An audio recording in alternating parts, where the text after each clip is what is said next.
Hello mga kababayan, magandang umaga sa inyong lahat. Kumusta na kayo dyan?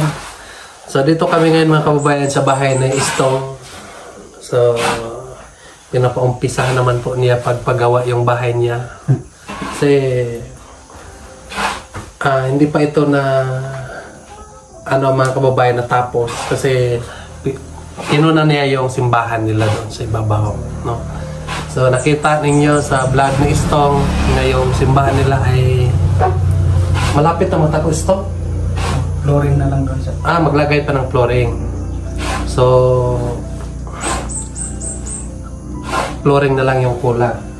Ano yung plano mo doon? I-tiles mo yung simbahan mo? Simbahan niya doon? May sponsor na kapatiles daw. May nagsabi. Maraming salamat po sa nag-i-sponsor po kay Istong, no? So pagdasal lang natin mga kababayan, pagdasal lang po natin Istong kasi walang imposible kapag ang simbahan ang ipatayo natin. Dahil ay para talaga yan sa Panginoon, no? So kaya hindi pa natapos itong bahay ni Istong mga kababayan. So inuna muna niya yung simbahan doon sa Alon. So ngayon meron siyang pinapagawa dito ng CR doon sa kabila mga kababayan. Kasi hirap po dito kapag walang CR Istong. Kasi tumakbo tayo ng malayo, no? Doon tayo mag-CR doon sa layo. Baka matinig pa yung puwet natin, di ba? So tulad din ni nanay, pinapagawa natin ng CR. Ngayon ayos na, may CR na. So hindi na si nanay tumakbo ng malayo kasi may CR na. At saka itong bahay ni Istong, konti na lang, konting tiis na lang matapos na, no? So sabi po ni Istong sa akin, pagkatapos daw sa simbahan, dito na naman po sa kanyang bahay. So Istong, diretso na ito, pinturahan diretso ito, ano pa, masahan pa ng ano? Masahan pa siguro ng skim coat, sirang. Bakit hindi ba pwedeng lang yung ilagay dyan yung yung puro na lang ba? Puro tapos diretso na lang diba? Pwede. Kasi yung alam ko lang mga kawain ay kahoy lang tapos butas naman. Wala kasi akong skill dyan mga kababayan. So si Istong kahit walang alam si Istong pero naglagay ng tiles ito. Tingnan mo, bakit sabi ang ginagawa mo?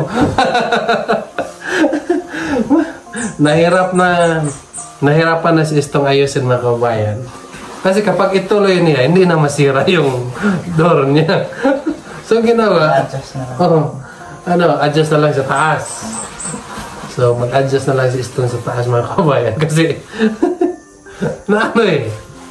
So ganun lang talaga yung Istong. Ganun lang talaga ang buhay. Hindi ma-perfect ang ginagawa. Sabi ko sa kanya, sana hindi ka na lang So nag-ano ka na lang ng yung marunong maglagay ng tiles. Sabi niya sa akin mga kababayan, nagmamadali daw siya. Tingnan mo ngayon. Hanggang ngayon, hindi pa natapos. Kasi hindi na niya alam kung paano tapusin. Diba? So, challenge experience lang. No? At saka, kahit paano mga kababayan, so, nung una kasi, si Istong nung hindi pa kami nagsama-sama.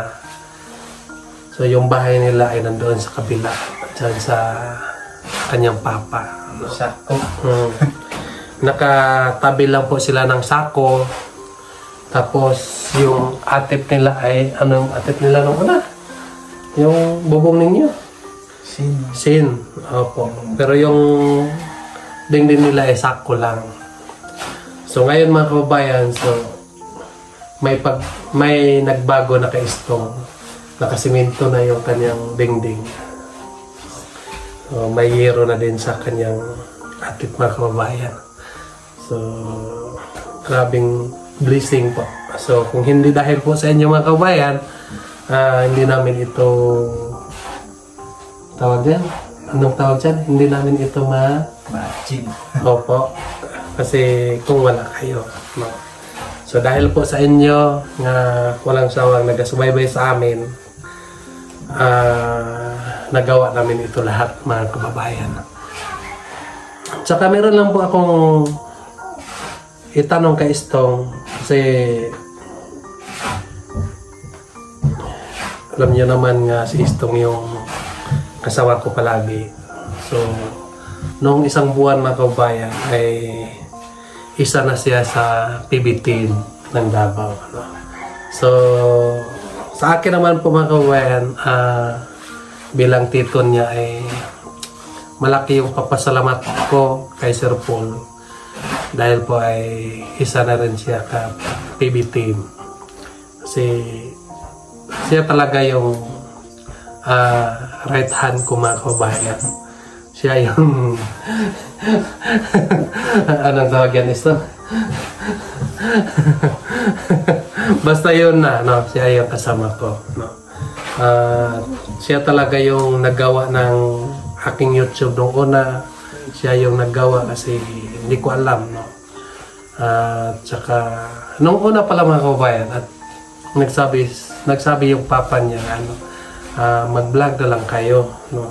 Pero hindi naman pwede mga kababayan nga maggawa tayo ng vlog tapos hindi tayo magpapaalam, no? Inaantay ko muna nga magsabi si Sir Paul sa akin nga mag-vlog ka na rin.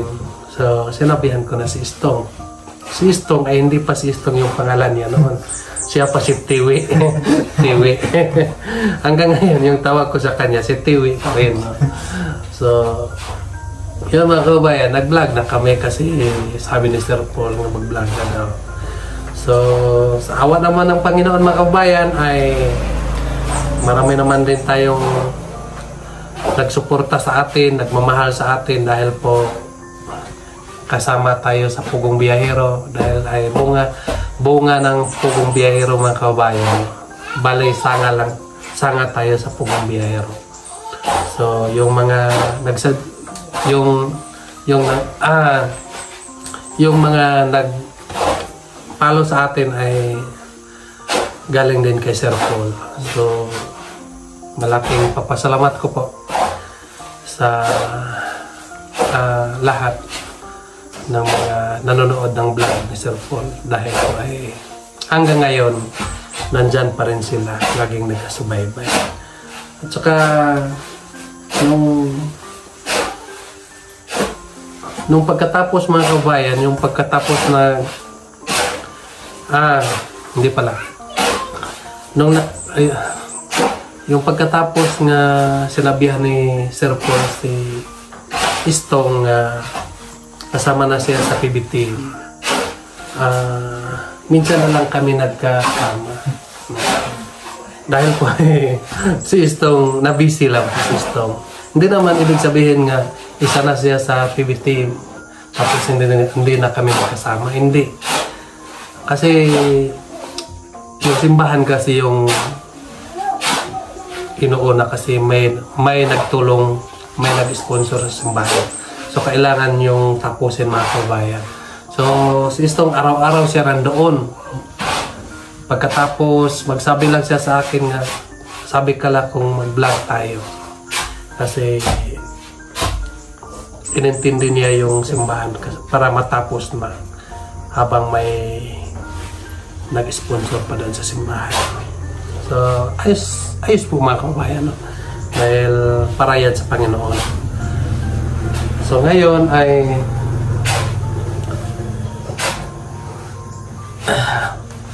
mga kababayan, tanungin muna natin si Istong.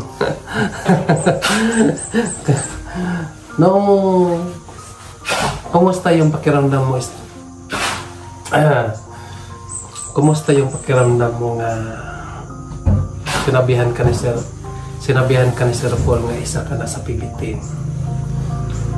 Siyempre, sobrang saya kasi hindi mo expect na mangyayari na magiging part sa as a PBT. Kasi Kasi ang alam ko lang nung dati ay palagi lang akong sumasama sa'yo. Kung saan, gano'n. So yun lang yung ano ko. Ang palaging sumasama sa'yo. Pero nung time na sinabi ni Sir Paul, sobrang saya po ko.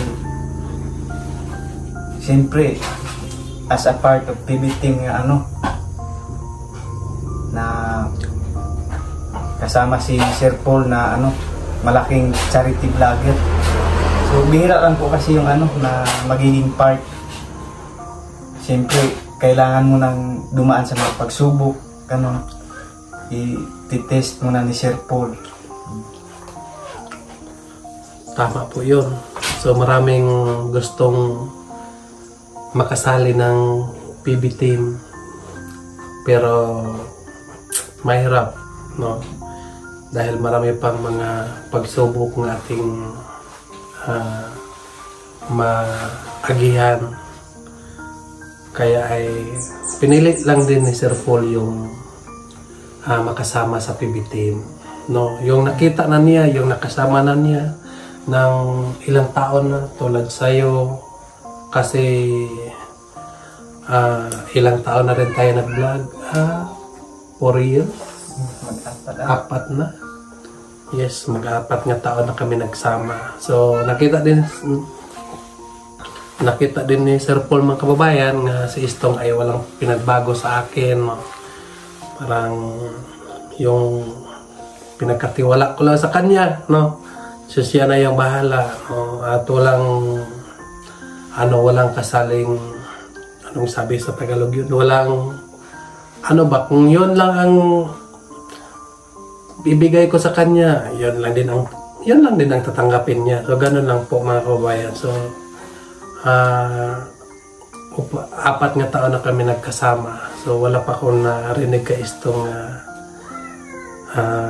kahit isang salita, no? So sana po ay susuportahan po natin si Istong po, mga kababayan. At saka may nagpapadala po, si Ma'am Joy Kapisinya. Maraming salamat po sa iyo, Ma'am Joy. Nagpapadala po siya ng 20,000. So sabi niya dito, basahin ko lang, mga kababayan.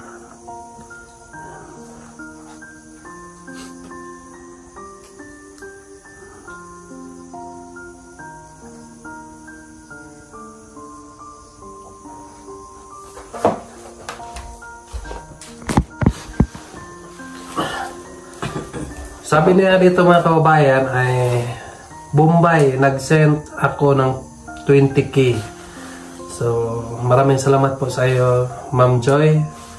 Para kay Istong, 5K. Para daw sa simbahan niya, Istong. Opo. At nila 6K pambili ng gitara. So yung 5,000 para sa paggawa ng simbahan, yung 6,000 para sa gitara, at saka yung 5,000 naman para sayo, para daw sa akin, para merong dagdag. Bahala na daw ako kung sino yung bibigyan.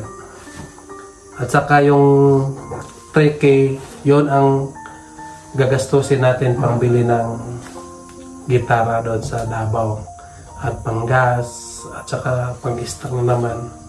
So yun ang sabi niya dito. At saka yung 1K ibigay daw kay Madeline, yung 1K. So total 20,000. Maraming salamat po sa iyo, Tita Joy, sa pinapadala mong pera. So andito na yung gitara. Kunin mo ito. Yan. So ito yung gitara, mga kababayan. Buksan mo. Ang problema lang po, mga kababayan namin, iwan ko kay Istong, sa akin.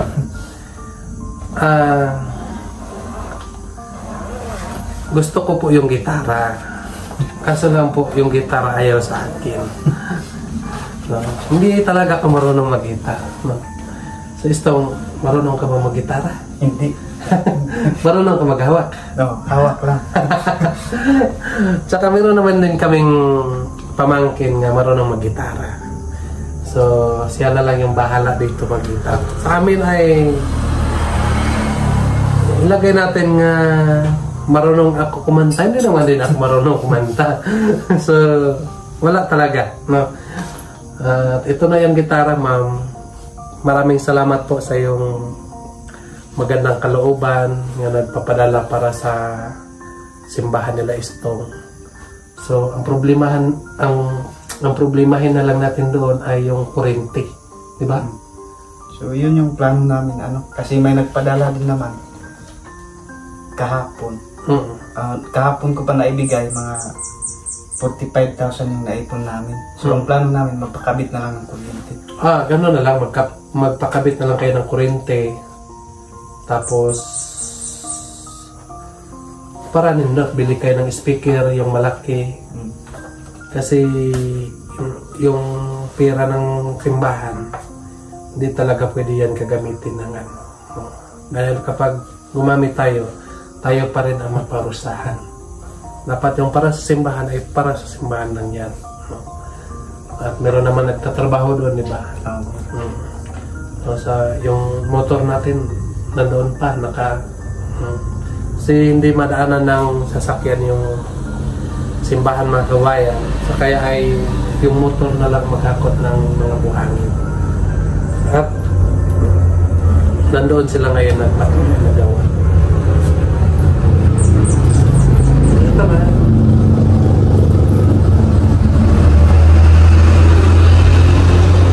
Bigay ko na sa Istong yung 5,000 para sa simbahan. 1, 2, 3, 4.